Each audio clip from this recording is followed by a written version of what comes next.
J'ai embrassé mon ex derrière la salle lors de notre fête de fiançailles, et maintenant il dit que c'est fini entre nous. Oui, c'est le gâchis que j'ai créé. Je suis Allison, 27 ans, et je jure que je n'avais rien prévu de tout ça. Adam m'a fait sa demande à notre deuxième anniversaire avec cette bague magnifique qui lui a probablement coûté 3 chèques de paie. J'ai dit oui parce que, eh bien, c'était le bon moment.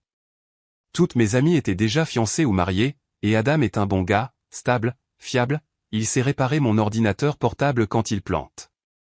Ma mère l'adore absolument, elle n'arrête pas de dire à quel point j'ai de la chance d'avoir trouvé un homme aussi responsable. Et oui, il est responsable, peut-être un peu trop parfois, comme quand il nous fait quitter les soirées à 22h parce qu'il a une matinée chargée.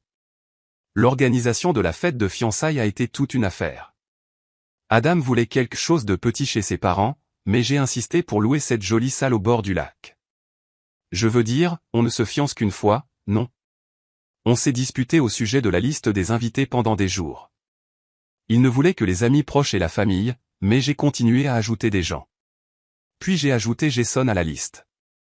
Adam ne connaît pas toute notre histoire, que Jason et moi étions ensemble pendant 3 ans avant que je rencontre Adam, ou que les choses se sont terminées parce qu'il a déménagé pour le travail, pas parce que nous ne nous aimions plus. Adam pense que Jason n'était qu'un gars avec qui j'étais brièvement sorti à l'université. Je me suis dit que j'invitais Jason pour tourner la page, pour me prouver enfin que je l'avais oublié. Mais au fond, je voulais voir s'il me regardait toujours de la même façon. La semaine précédant la fête, Jason a envoyé un SMS pour confirmer qu'il venait. Mon cœur a fait ce petit bond stupide qu'il n'avait pas fait pour Adam depuis des mois. On a commencé à s'envoyer plus de SMS, des choses innocentes au début, juste pour prendre des nouvelles, mais ensuite ça a glissé vers des blagues et des souvenirs de notre passé.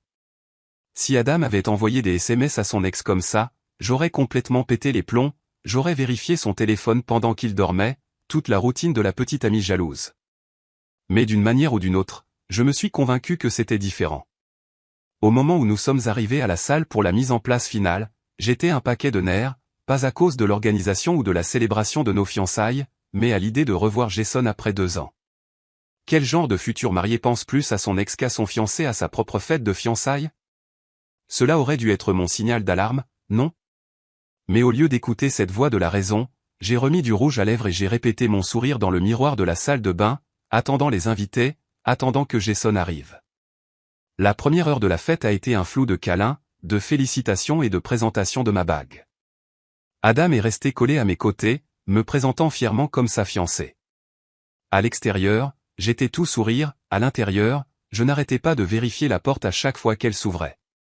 Mon amie Tara l'a remarqué et a chuchoté, s'attendant à quelqu'un de spécial. Si seulement elle savait. Quand Jason est finalement entré, mon cœur a littéralement sauté. Il était plus beau que dans mon souvenir, plus grand en quelque sorte, plus confiant. Il portait cette chemise boutonnée bleu marine qui faisait ressortir ses yeux, exactement comme celle que je lui avais achetée pour son anniversaire il y a des années. Adam était en pleine conversation avec son camarade de chambre d'université quand j'ai repéré Jason, et j'ai immédiatement créé de la distance entre nous, retirant ma main de la main d'Adam sous prétexte de vérifier le traiteur. J'ai pris 2 flûtes de champagne et je me suis dirigé vers lui, interrompant la conversation de Jason avec un « Jason, tu es venu ». Le regard qu'il m'a lancé, comme s'il avait attendu ce moment toute la nuit, m'a fait flancher les genoux. Je me suis présenté aux filles à qui il parlait comme une vieille amie de Jason, plutôt que comme la future mariée, un détail qui aurait dû me gêner, mais ce n'était pas le cas. Félicitations pour les fiançailles, a dit Jason en levant son verre. Adam est un homme chanceux. L'est-il vraiment, ai-je dit, regrettant instantanément à quel point cela sonnait flirteur. Nous sommes tombés dans une conversation facile sur son nouvel appartement, mon travail, les amis communs. Je n'arrêtais pas de trouver des raisons de le toucher, de redresser son col, d'enlever de la peluche imaginaire de son épaule. Si quelqu'un regardait, cela aurait été évident. Dieu merci, Adam était occupé à jouer le parfait hôte à travers la pièce. Mon téléphone a vibré avec un SMS d'Adam, « Où es-tu ? Maman veut des photos avec nous. » J'ai répondu, « J'arrive dans 5 minutes » et j'ai ensuite ignoré 3 autres messages au cours des 20 minutes suivantes alors que Jason et moi nous remémorions nos voyages de week-end à la plage, en évitant soigneusement toute mention d'Adam ou de mes fiançailles. J'ai besoin d'air, ai-je finalement dit. Il commence à faire étouffant ici. L'invitation dans ma voix n'aurait pas pu être plus claire. Jason a jeté un coup d'œil vers l'endroit où Adam prenait toujours des photos avec sa famille. Montre le chemin. Je nous ai guidés à travers la foule vers la porte de côté. Ma cousine Whitney a croisé mon regard alors que nous nous éclipsions, et je lui ai lancé un regard du genre recouvre-moi, qu'elle a accusé réception par un léger signe de tête. Les filles comprennent ces signaux, même quand elles ne devraient pas vous aider à faire quelque chose d'aussi mal. L'air frais de la nuit a frappé ma peau rougie alors que nous sortions. La salle avait un bel espace paysager avec des chemins sinueux menant à l'arrière, assez isolés pour être privés, mais pas si loin que je ne puisse pas prétendre que nous prenions juste l'air frais si quelqu'un posait la question. Je ne savais pas si je devais venir ce soir, a-t-il dit en marchant. C'est un peu bizarre, n'est-ce pas? Être à ta fête de fiançailles. Pourquoi, ai-je demandé en faisant l'innocente. Il s'est arrêté de marcher, se tournant pour me faire face. À cause de la façon dont les choses se sont terminées entre nous, parce que je pense encore à toi parfois. Il s'est approché. Parce que je vois que tu penses encore à moi aussi. J'aurais dû reculer. J'aurais dû mentionner le nom d'Adam, lever ma bague, n'importe quoi pour créer une limite. Au lieu de cela, j'ai dit, comment peux-tu le voir? La façon dont tu me regardes depuis toute la nuit, a-t-il dit, la même façon dont tu me regardes en ce moment. Nous nous étions aventurés derrière la salle maintenant, loin des fenêtres et de la musique. C'était plus calme ici, juste le son des rires lointains et de la fontaine à proximité. Personne ne pouvait nous voir, et Dieu m'aide, c'est exactement pourquoi je nous avais conduits ici. Jason, ai-je commencé à dire, mais je n'ai pas fini parce que soudain sa main était sur ma taille et je me penchais vers lui comme une force magnétique à laquelle je ne pouvais pas résister. Et puis nous nous embrassions, et ce n'était pas un baiser doux et hésitant, c'était désespéré et familier à la fois.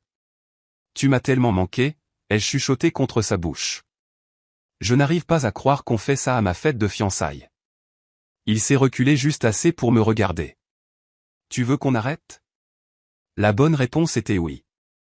La réponse honnête était, non, n'arrête pas, n'arrête jamais. Nous étions tellement perdus l'un dans l'autre que nous n'avons pas entendu les pas approcher jusqu'à ce qu'il soit trop tard, jusqu'à ce qu'une voix choquée et blessée traverse notre bulle privée. Allison, qu'est-ce que c'est que ça? Adam se tenait là, la mâchoire serrée, les yeux se déplaçant de mon rouge à lèvres taché à la main de Jason toujours sur ma taille. Et à ce moment-là, en voyant la douleur envahir son visage, la réalité est revenue en force. J'avais tout détruit. Adam, ai-je haleté en m'éloignant de Jason comme si j'avais été brûlé. Ce n'est pas, je veux dire, je peux expliquer. Mais quelle explication pouvait-il y avoir pour avoir embrassé mon ex derrière la salle à notre fête de fiançailles? Adam, s'il te plaît, ai-je dit en m'approchant de lui. Ce n'était qu'un baiser.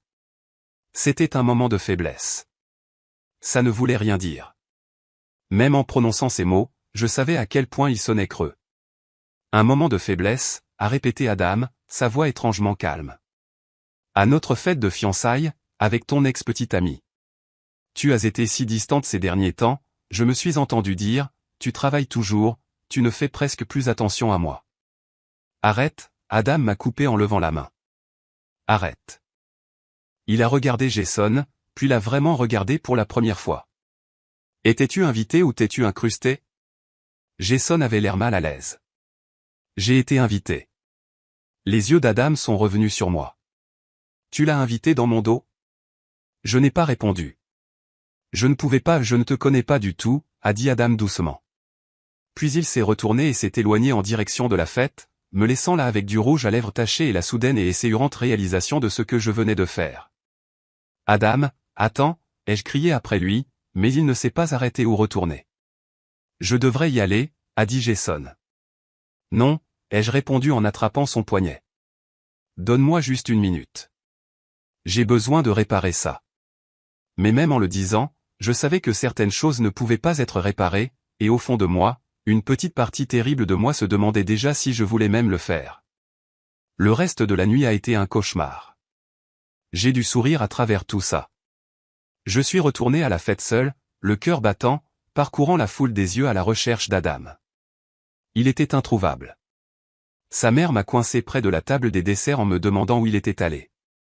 J'ai marmonné quelque chose sur le fait qu'il ne se sentait pas bien, peut-être une intoxication alimentaire. Elle avait l'air sceptique, mais n'a pas insisté.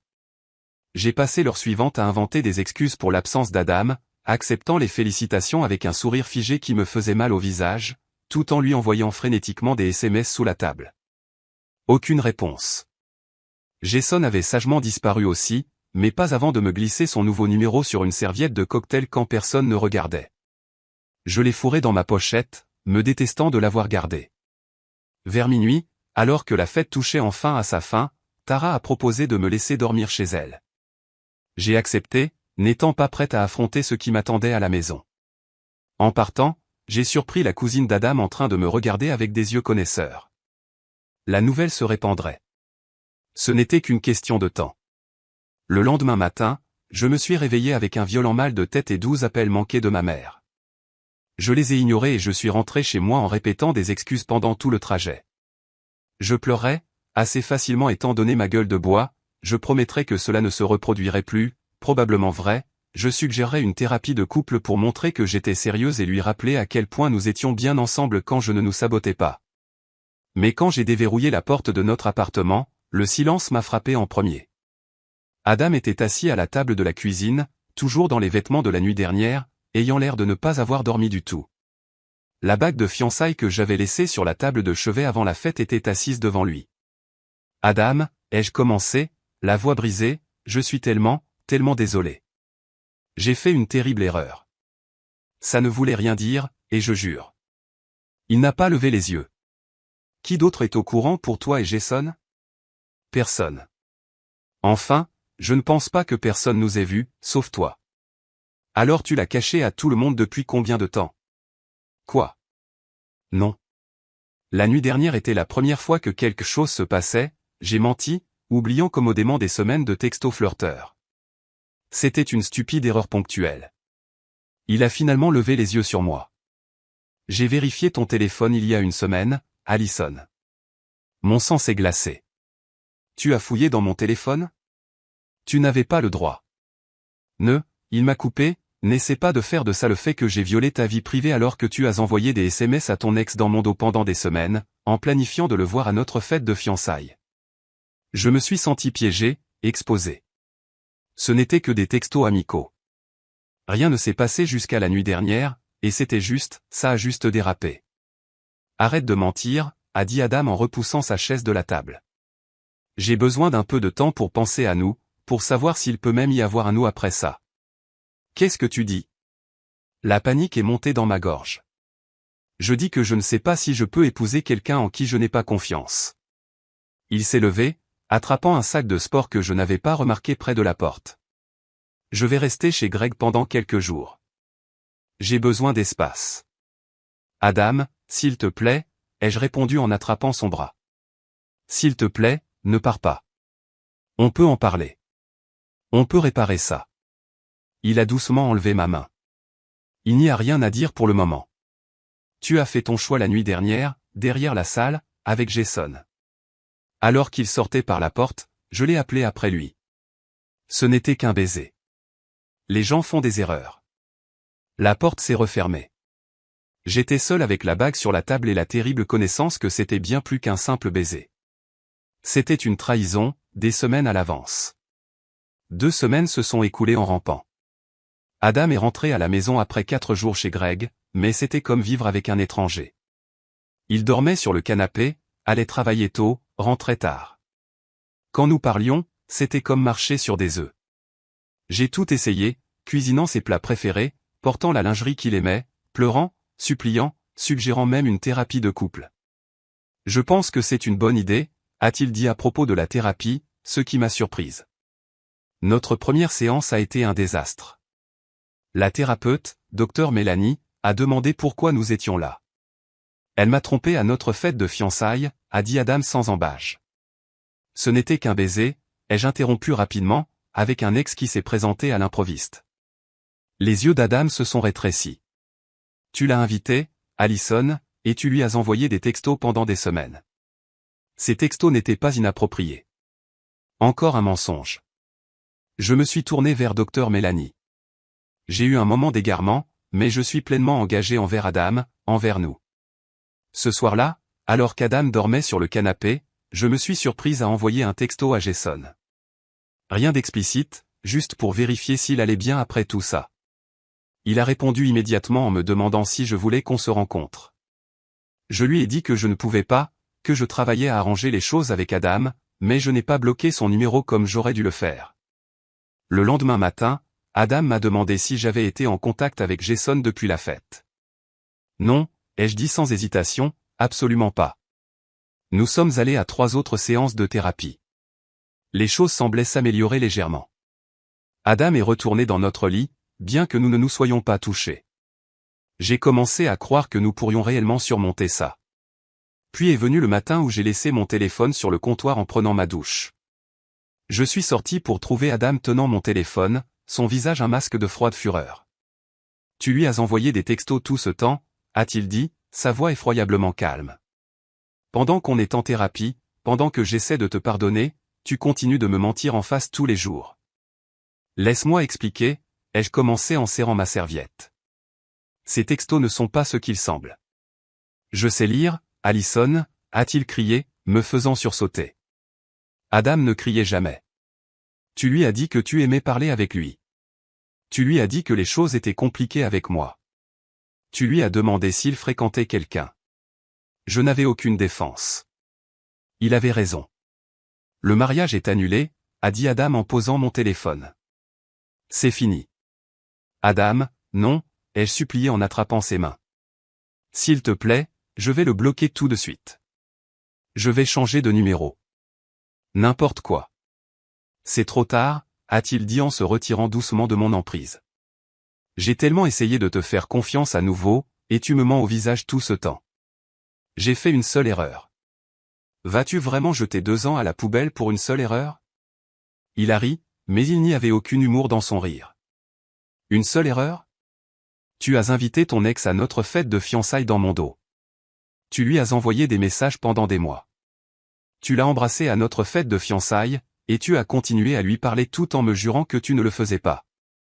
Ce n'est pas une erreur, Allison, c'est un modèle de tromperie. Où vas-tu aller, ai-je demandé alors qu'il commençait à faire une valise plus grande cette fois. Greg offre sa chambre d'amis jusqu'à ce que je trouve un endroit. Alors c'est tout? Tu renonces juste à nous? Je pleurais maintenant, de vraies larmes de peur et de perte. Il m'a regardé avec quelque chose qui ressemblait à de la pitié. Non, Allison, tu as renoncé à nous derrière la salle avec Jason. Je l'accepte enfin. Les semaines ont passé. Adam est venu seulement pour prendre plus de ses affaires, toujours quand j'étais au travail. Je rentrais à la maison pour trouver une autre étagère vide, un autre espace vide sur le mur où étaient ses photos. C'était comme s'il s'effaçait de ma vie petit à petit. J'ai envoyé des textos à Jason plus régulièrement maintenant. Qu'est-ce que j'avais à perdre? Nous nous sommes rencontrés pour un café, puis pour le dîner, puis chez lui. Ce n'était pas aussi excitant que je l'avais imaginé dans ma tête. La chimie était toujours là, mais quelque chose clochait. Peut-être était-ce la culpabilité, peut-être était-ce de savoir ce que j'avais sacrifié pour être assise sur son canapé. Au cours du mois suivant, j'ai construit un récit où Adam était le déraisonnable. Il ne pouvait pas pardonner une erreur. J'ai dit à des amis autour d'un verre de vin qu'il avait fouillé dans mon téléphone, j'ai insisté auprès de ma mère, oubliant commodément ce qu'il avait trouvé. Certaines personnes cherchent juste des excuses pour s'enfuir quand les choses deviennent réelles, ai-je informé ma sœur, qui m'a lancé un regard sceptique mais n'a rien dit. J'ai commencé à passer la plupart de mes nuits chez Jason. C'était plus facile que d'être seul dans l'appartement avec tous ces souvenirs. Mais Jason était différent de ce que je me souvenais. L'excitation que j'avais ressentie à son sujet s'estompait, remplacée par une conscience croissante de notre incompatibilité. Il était toujours la même personne que j'avais quittée il y a des années, amusant mais peu fiable, charmant mais égocentré. Puis est venue la nuit où j'ai vu un texto apparaître sur le téléphone de Jason pendant qu'il était sous la douche, d'une certaine Mélissa, j'ai hâte de te voir demain soir. Ne sois pas en retard cette fois. Quand il est sorti, je l'ai confronté. Qui est Mélissa? Il avait l'air surpris, puis agacé. Tu as fouillé dans mon téléphone? J'ai vu le texto quand il est arrivé, ai-je dit, ignorant l'hypocrisie. Tu vois quelqu'un d'autre? Jason a passé une main dans ses cheveux, ayant l'air mal à l'aise. Écoute, Ali, nous n'avons jamais dit que nous étions exclusifs. Le sol a semblé s'effondrer sous mes pieds. Quoi? Je veux dire, tu viens de sortir d'une relation sérieuse. J'ai pensé que tu voulais que les choses restent décontractées. Tu savais que j'avais quitté Adam pour toi, je criais maintenant. Jason a fait un pas en arrière. Ouah. Non. Tu as trompé Adam avec moi et il t'a largué. Ce n'est pas la même chose que de le quitter pour toi. Et honnêtement, toute cette situation m'a rendu un peu méfiante à l'idée de devenir sérieuse avec toi. L'ironie était comme une gifle. Alors quoi? Je suis assez bien pour coucher avec toi, mais pas pour sortir avec toi. Ce n'est pas ce que j'ai dit, Jason, mais si nous sommes honnêtes, la façon dont tu as géré les choses avec Adam n'inspire pas exactement confiance. J'ai attrapé mon sac à main et ma veste. Va te faire foutre, Jason. Ali, allez, n'en fais pas toute une histoire. Il a tendu la main vers mon bras, mais je l'ai arraché. Ne me contacte plus, ai-je claqué en claquant la porte derrière moi. Conduisant vers la maison, les larmes brouillaient ma vision. J'avais perdu Adam, et pourquoi? Pour Jason, qui avait fréquenté quelqu'un d'autre tout ce temps. Tout le poids de mes choix s'abattait sur moi et c'était trop lourd à porter seul. J'ai appelé Tara, mais ça a été directement à la messagerie vocale. Puis Whitney. Même chose. Finalement, désespéré d'avoir une voix amicale, j'ai appelé mon ancienne amie de travail, Shannon. Ali, a-t-elle répondu, ayant l'air surprise. Tout va bien? Pas vraiment, ai-je reniflé. Est-ce que je peux venir? J'ai vraiment besoin de parler. Une pause. En fait, je ne suis pas à la maison en ce moment. Je suis sorti. Quelque chose dans son ton m'a rendu méfiante. Sorti où? Une autre hésitation. Chez Greg. On a une soirée jeu. Greg, l'ami de Greg, Adam? Est-ce que... Le silence à l'autre bout du fil était une réponse suffisante. Shannon, s'il te plaît, j'ai vraiment besoin d'une amie en ce moment. Ali, je suis désolé que tu traverses ça, mais Adam nous a dit ce qui s'est passé. C'est un peu malaisant, tu sais. J'ai raccroché sans répondre. Alors c'était ça. Non seulement j'avais perdu Adam, mais je perdais aussi des amis. Ils choisissaient leur camp, et ils ne choisissaient pas le mien. Les 3 mois suivants ont été un effondrement au ralenti. Le travail a été un désastre. J'avais été tellement distraite par le drame avec Adam et Jason que j'avais manqué des délais critiques sur un projet majeur. Mon patron m'a mise à l'épreuve, une première humiliante dans ma vie professionnelle.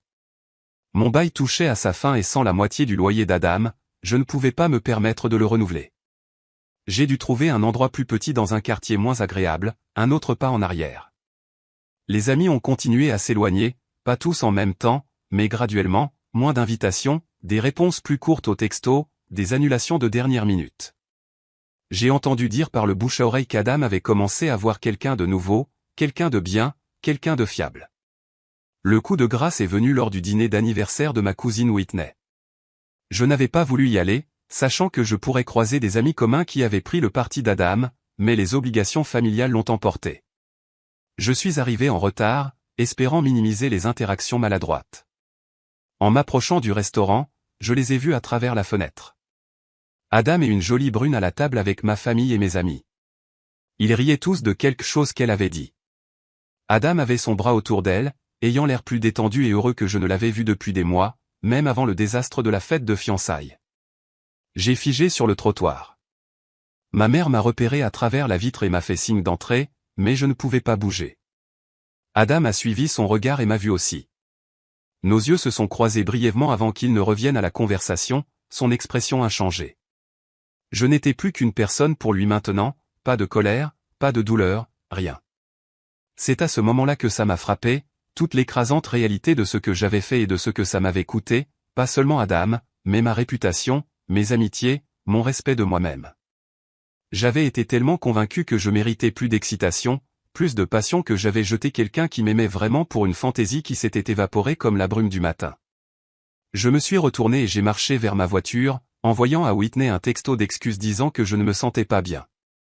En rentrant chez moi dans mon appartement vide, en passant devant la vie que j'avais eue, en passant devant l'avenir que j'avais détruit, la vérité que j'avais évitée pendant des mois a finalement percé. Ce n'était pas la faute d'Adam de ne pas me pardonner. Ce n'était pas la faute de Jason d'être Jason. Ce n'était pas la faute de mes amis de choisir leur camp. C'était la mienne, tout de moi. Mais même si cette réalisation m'envahissait, la vieille attitude défensive se réveillait. Si Adam avait été plus excitant, plus attentif, je n'aurais pas été tenté par Jason. Si Jason n'avait pas répondu, rien ne se serait passé.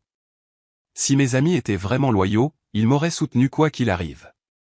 Le cycle des reproches a continué même alors que j'étais assis seul dans ma vie amoindrie, confronté aux conséquences indéniables de mes actes. J'avais créé cette réalité avec mes choix, mes mensonges, mon refus de prendre mes responsabilités, et maintenant je devais y vivre, regardant de l'extérieur tout le monde avancer sans moi. Le karma que j'avais mérité était finalement arrivé, et il était impitoyable.